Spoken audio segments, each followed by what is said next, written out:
Hey everybody, welcome back to my channel. I'm the Mellow Mama, and today I'll be talking about encouraging communication with your babies and toddlers. If you're new here, what's up? I'm Kate. I talk all things conscious living and conscious, respectful parenting with the help of lots of great books, resources, and of course, my own personal experience as a mom. Today's subject matter is a little bit delicate because sometimes people can get rather impatient when it comes to their child's development, not to mention just there's this really bad habit that I notice when it comes to child rearing in general, and this is a global issue, of just comparing.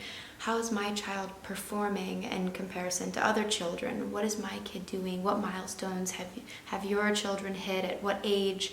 And I personally don't think that it's healthy, and I think that the tips in this video and general advice and conversation that I'm going to cover are conducive to a more healthy outlook and perspective when it comes to the development of our children, and also just a better general understanding of the fact that, Magda Gerber's saying, in their own time, in their own way, or whatever specific saying she has, is seriously so tried and true. Our kids will do what they're going to do when they're ready to do it, and it's our job to facilitate a warm, loving, encouraging environment for that, but by no means do we need to force things and coax things and prod and bribe and manipulate and do all kinds of weird, unnatural things as well. And that's what these tips will help you do. So here we go. My first tip is to slow down. We live in such a technology-driven, fast-paced society, and it's so hard sometimes to bring mindfulness to our general pace, but it's really important when it comes to the developing understanding of language for our children. In general, I think for respectful communication, awareness of how fast we're going is really, really important. This analogy in particular is really relevant to language development in babies and toddlers, kind of like this entire conversation, but I'm going to start with it when it comes to slowing down, because if you've ever tried to learn a new language, or you've been in a country where you kind of know the language, you're starting to get a grasp, you notice it's a lot harder to communicate with people that are so used to speaking the language. This is their native tongue. They're going so quick, right? And it's like, I can't, hold on, what? You probably knew what they were saying if it was just a little bit slower. It's just kind of tricky when it's very quick. And the same thing goes for our newborn babies, our toddlers.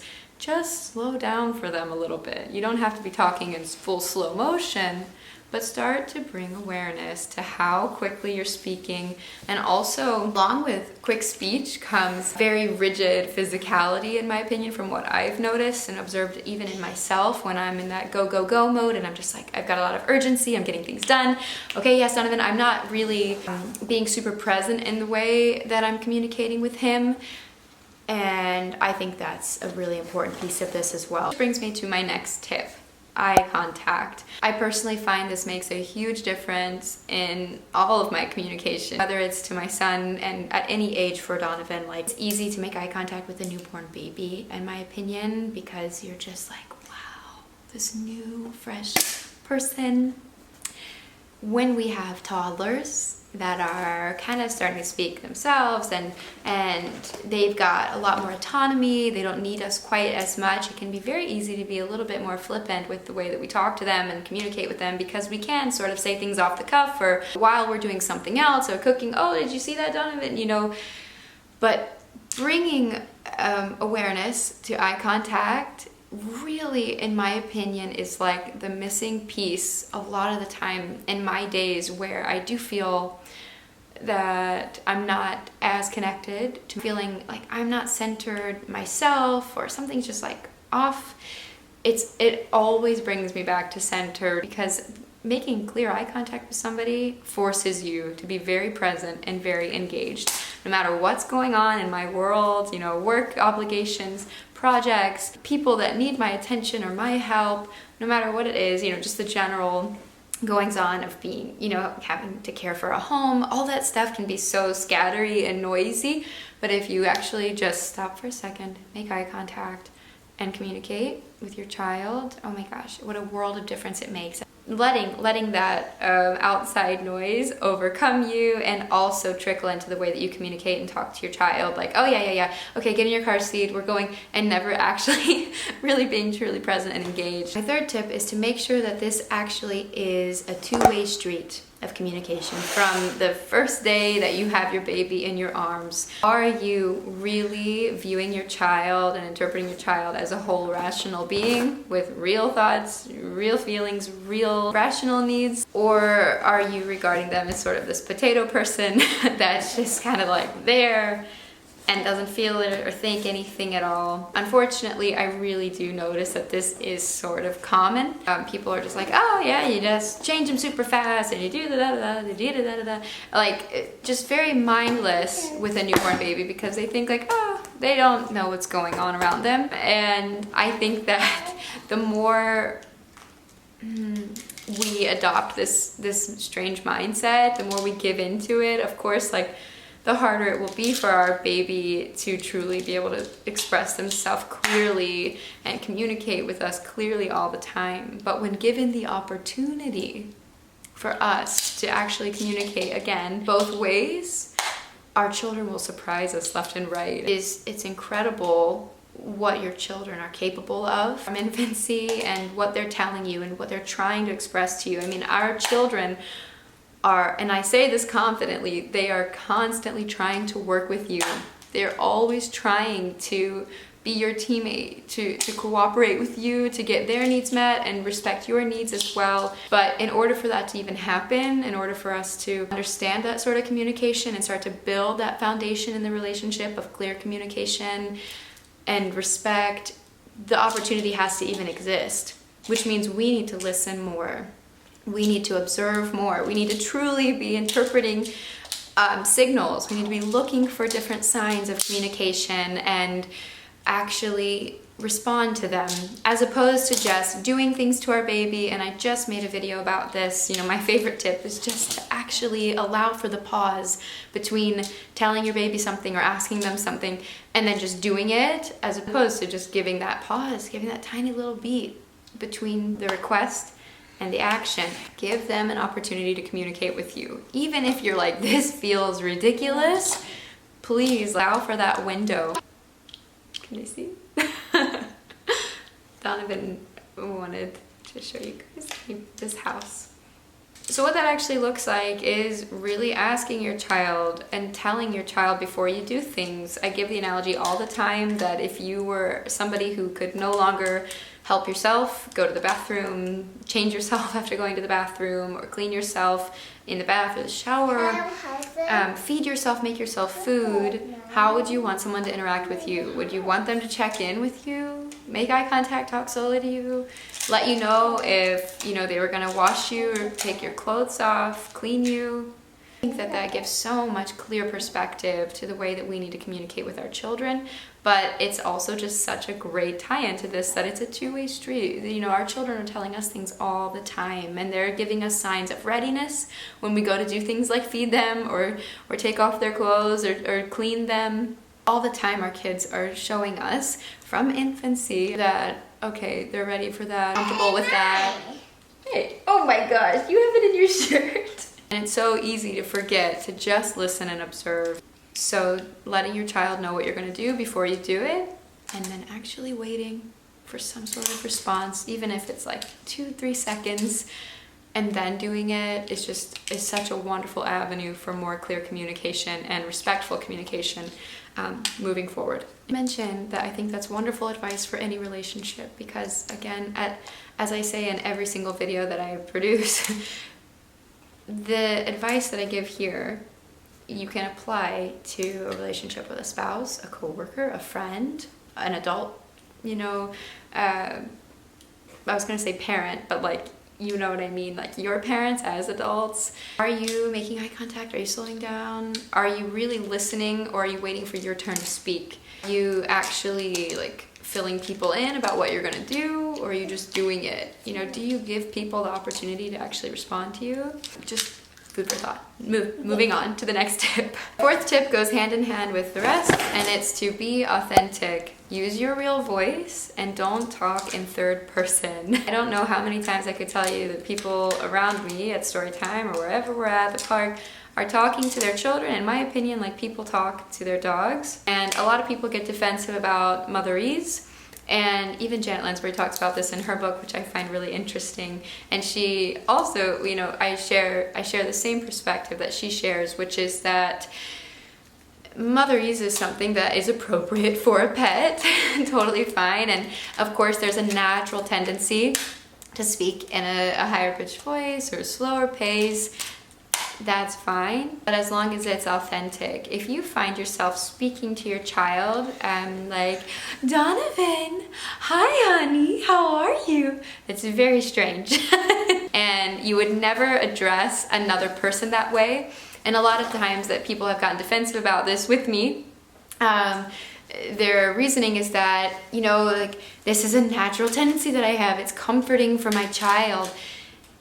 And I actually beg to differ. I think that speaking authentically to your child, first of all, I think when we really are like super sincere and we are just being real with our children, we do naturally speak softer, more gently, maybe even a quieter tone, a slower tone. But that just comes with being present and engaged, period. You know, in any relationship. Oh, hey, Dee, that's a little bit noisy. Maybe you can throw them on the carpet instead? Just because the floor is really loud. Sorry, my bad. Is that okay? Sorry, bud. Okay. What was I saying? Yeah, I think that it's very comforting the way that you'll naturally speak to your kids, because you'll be speaking from a place of love. I mean, we love our babies, we love our children, so we don't have to play this role, put on this weird act of like, I'm so caring and oh my gosh, you're so cute. And I think, again, it's just very weird and it's so unnecessary, and it takes us away from what we're actually trying to do here, because the point of this video is encouraging language development. We should be speaking the way that we want our children to speak. You want your children to pick up on the natural language pattern, you know, the natural intonation of the voice and how you sound when you speak. You don't want to speak in some other weird voice all the time. Obviously, you should not, I think it goes without saying that you should not be babbling to your kids and using baby talk and saying just complete nonsense to your child. Again, if your goal is for your child to be able to clearly communicate with you and express themselves and vocalize things in your actual language, then that's what you need to be presenting to them. You need to just model that for them. Just your authentic voice, talking in the way that you normally would, is exactly what any person does, right? When they're used to this idea that you have to talk to babies in a different way, or else like they won't understand or something, or they won't be engaged. And it's just the complete opposite. And how funny is it to imagine every person, and I'm sure you've seen it, where they're like, oh, talking to a baby, and we're talking in this voice, and they're, oh, hey Bill, how's it going? Like, there doesn't need to be that shift. We can talk to children the same way that we talk to our adult friends, colleagues, our spouses, whoever is in our life. And in my opinion, and from what I've seen personally, children are so much more receptive to that. And again, it's just such a great encourager for the natural development of language and understanding the language that you're speaking. In terms of speaking in third person, I hear this all the time, but again, this is something that I hear people do with their dogs or their cats, like mommy's going bye-bye now, mommy's going to work, okay, we'll see you later, or we have a dog named Tawny. We don't talk to her like this, but imagine if I know a lot of you guys watch my vlogs, imagine if you watched me interacting with Donovan saying, oh, is Donovan tired? Are you tired? Oh, is Donovan tired? Or, oh, mommy has to go now. Or, like, it's just very strange.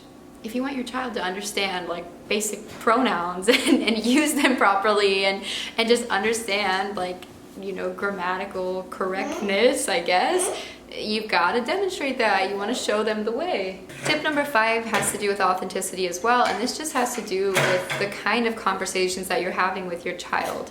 If you want your child to have some strong language skills, then you need to talk to them about real things, real events, what's really happening around you or happening to them. Again, in my personal experience, I noticed that people think that they have to have some other sort of conversation with children. That's, especially when I'm talking with toddlers, or I see adults interacting with toddlers or younger children, maybe around like 3 to 5 years old. The conversation usually always has to pertain to some sort of game or TV show that the child's interested in, a superhero if it's a little boy, it's some sort of princess. Okay. And it's never really rooted in reality. Like, people underestimate children a lot, I think. They don't really think that they're capable of having a real solid conversation, and it's just not the case. Again, my own son, he's 2 years old, he's 2 and 4 months old, and he can carry on a real conversation about real things. In fact, my son, I notice, really loves real conversation and doesn't necessarily respond well to people using their inauthentic voice, playing a role and being like super over the top with him. I honestly think he thinks it's a little bit weird. Which brings me to my next tip, which is to not talk just to talk. So don't be talking at your kids 24/7. There was something that I read that said you need to speak at least, I think, 4,000 words to your child by a certain age. And I just found that to be so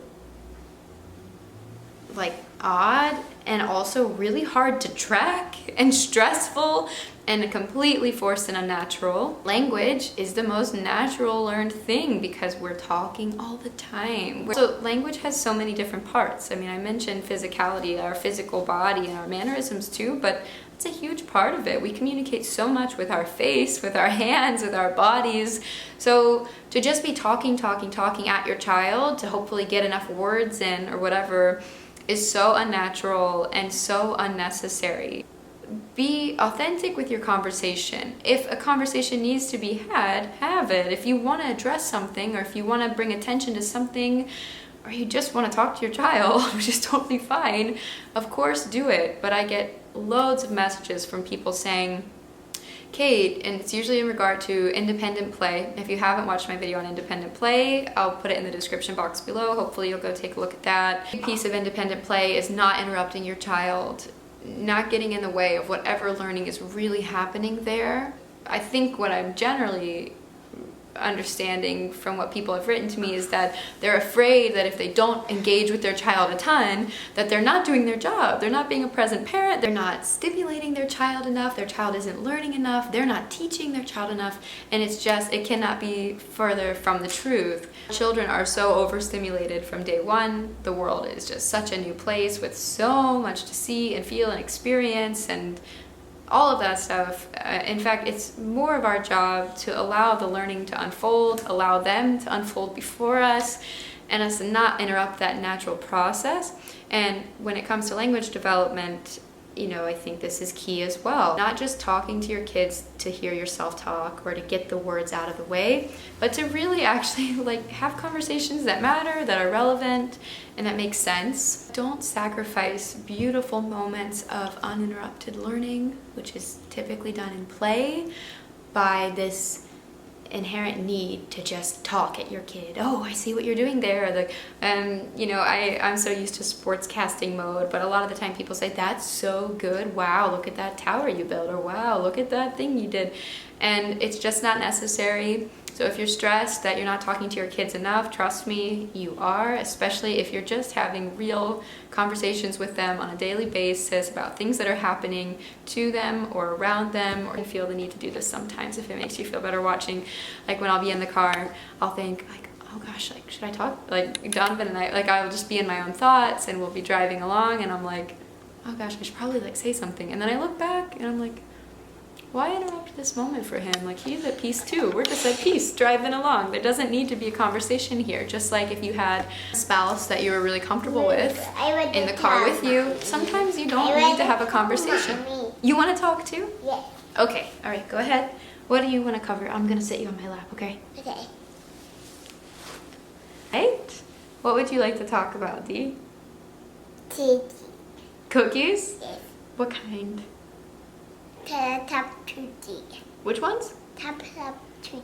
Chocolate chip. Yeah. Okay. Well, how many cookies, I don't know, do you like to have usually? Poopy. Poopy! Ooh! Would you rather have the tea that's the bag or mint leaves in the water? No. I know how much you run a wire. No, mint leaves in the water. But outside, Mommy. You want to go outside? Yeah. What am I bike? Want to ride your bike? Okay. I hear you, bud. I'm almost done. Look, here, you can see my notebook.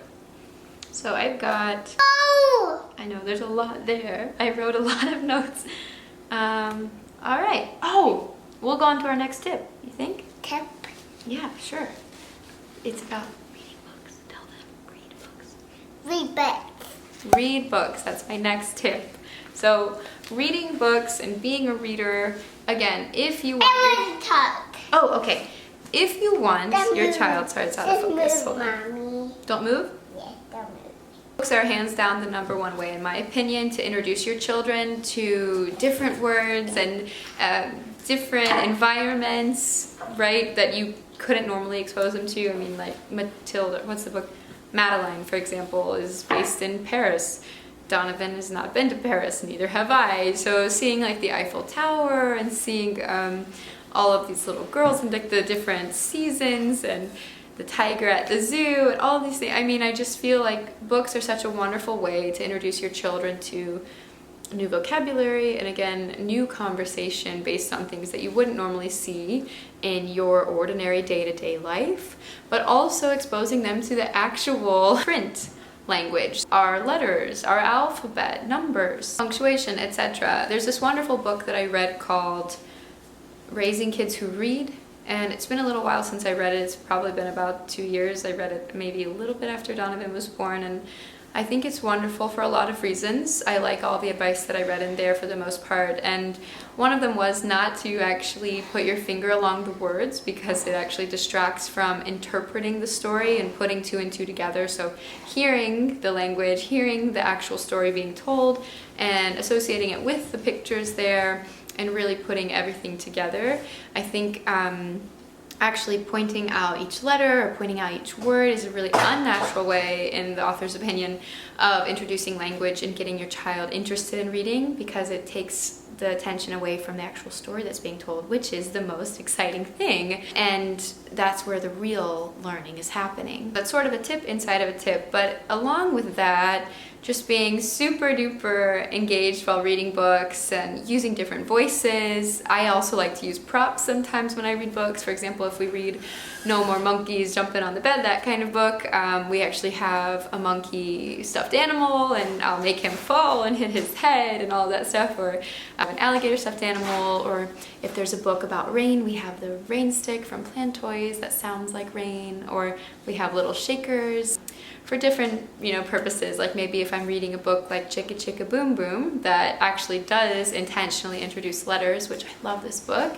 It's from my own childhood personally, like I read this book all the time as a little girl, but I'll use like a little shaker for some rhythm because that book is written in a really rhythmic style. In general, just get creative with the way that you read and tell stories. Next tip is to refrain from correcting your child's language and also invalidating their feelings when they talk. And this is directly taken from Janet Lansbury's book, and I really, really love this advice, and it's something that I related to very personally, because when I was learning another language, the family that I was around made it a habit to sort of make fun of me and my accent, and a certain ability to pronounce certain letters and sounds, and it really, really discouraged me from speaking in front of them and ultimately getting better at speaking the language and really understanding the language and actually being fluent. I think that had they been more, I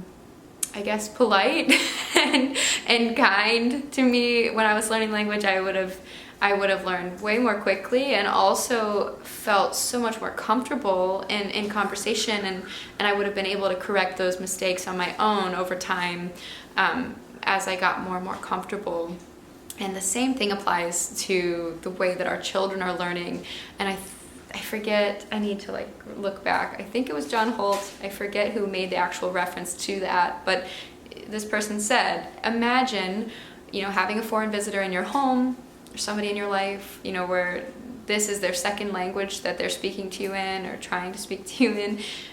It's just rude. It's completely impolite to correct them and maybe even make fun of them, poke fun at the way that they're pronouncing something, saying something, maybe their grammatical errors. But for whatever reason, we don't consider rudeness or courtesy when it comes to the way that we interact with children. And it's so true that we don't. It's like a huge mission of my channel. But the same thing goes for here. Like, if you want your children to be more and more confident speaking and comfortable expressing their ideas and what's happening up there, what are they thinking about, what are they processing, then you cannot discourage them by constantly correcting the way that they speak, correcting the things that they're saying, because over time they will get the hang of that. And so not invalidating feelings.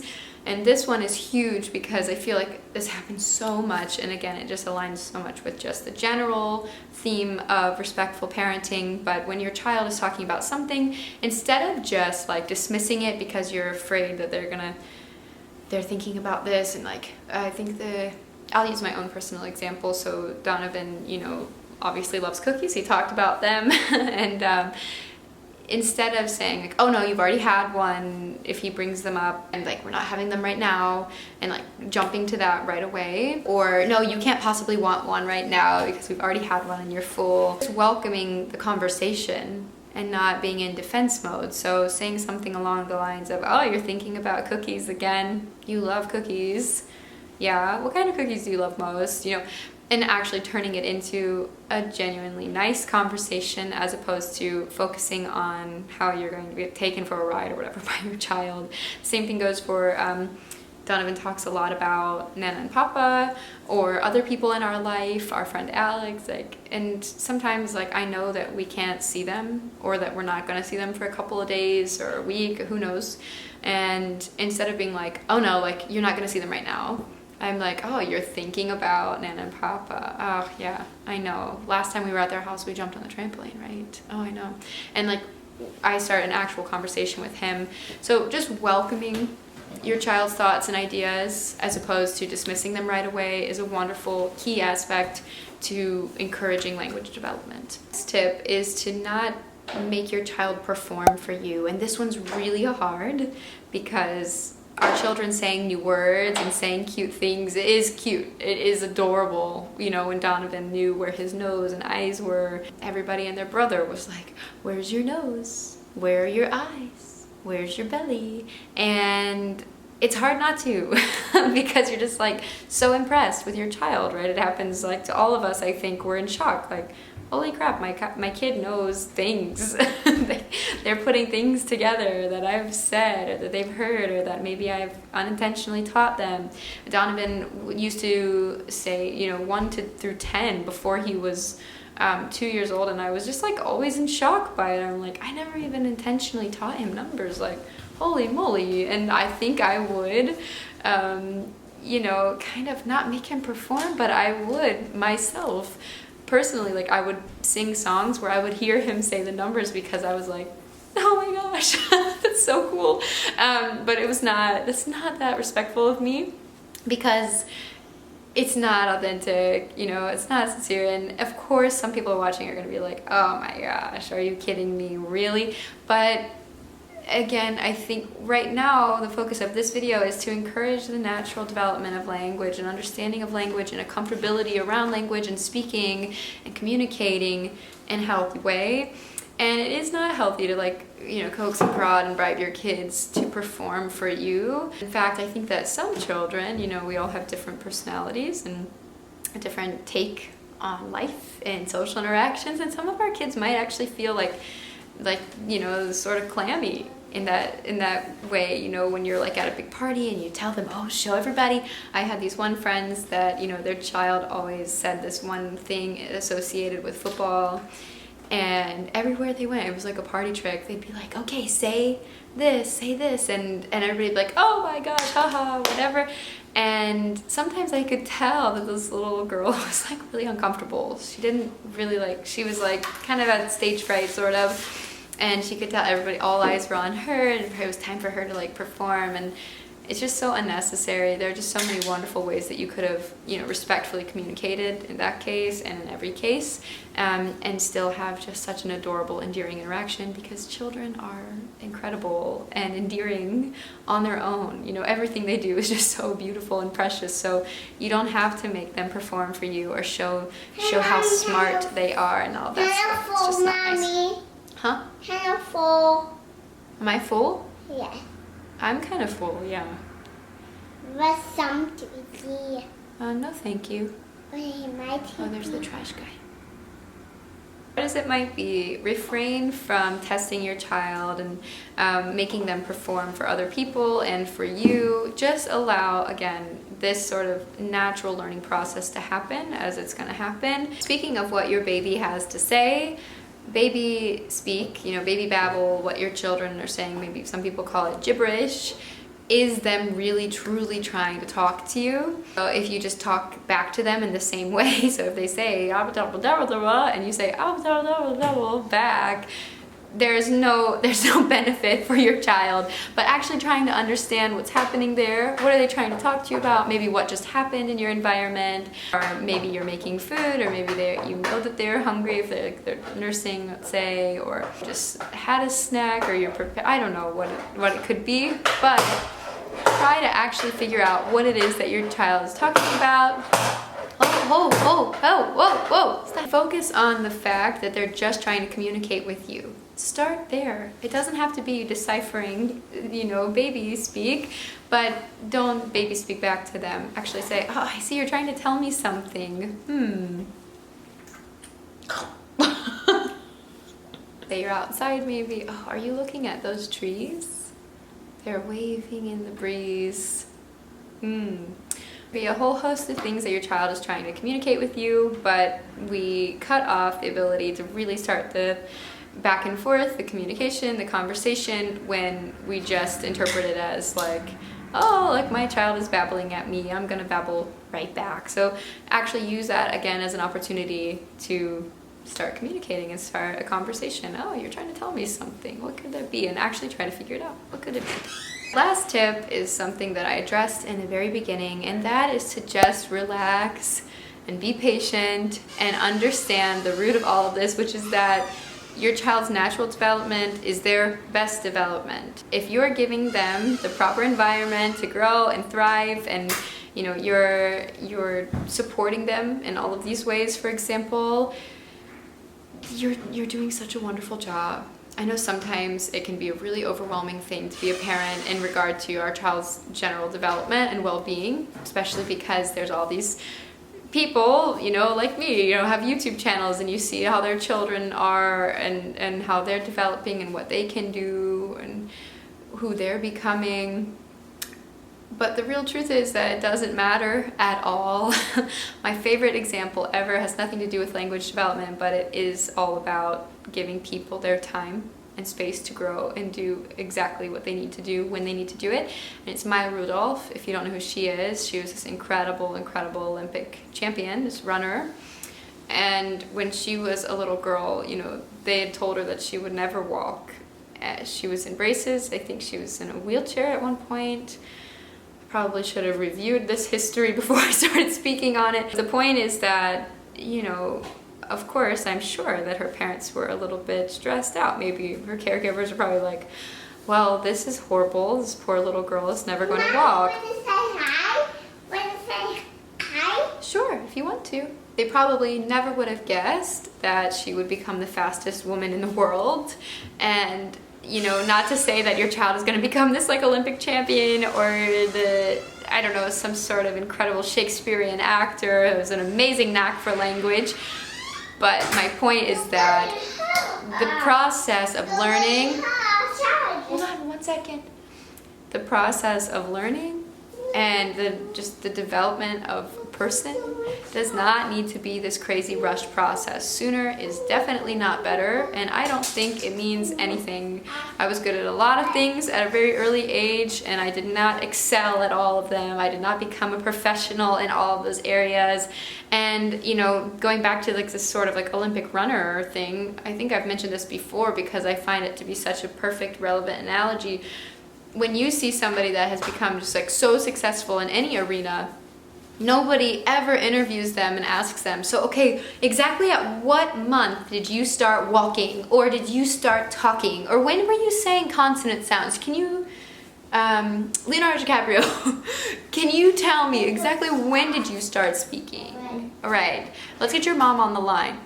That is just so irrelevant, right? So to stress yourself out over it and to feel like my child's not performing, my child's not at this, is I think just not going to help the situation at all. If anything, we need more confidence, we need more clarity, more patience, and just more ease in all areas of development, but especially language. Of course, there are exceptions. If you're feeling uncomfortable in any sort of way about the way that your child is developing, about something that's happening with them, and language and whatever, anything that I've covered today, if you're like, yeah, but this is not the same, like my child has this particular need, of course, address their needs, see a physician if that makes you feel better, if that brings more comfort, if that's helping you and your child.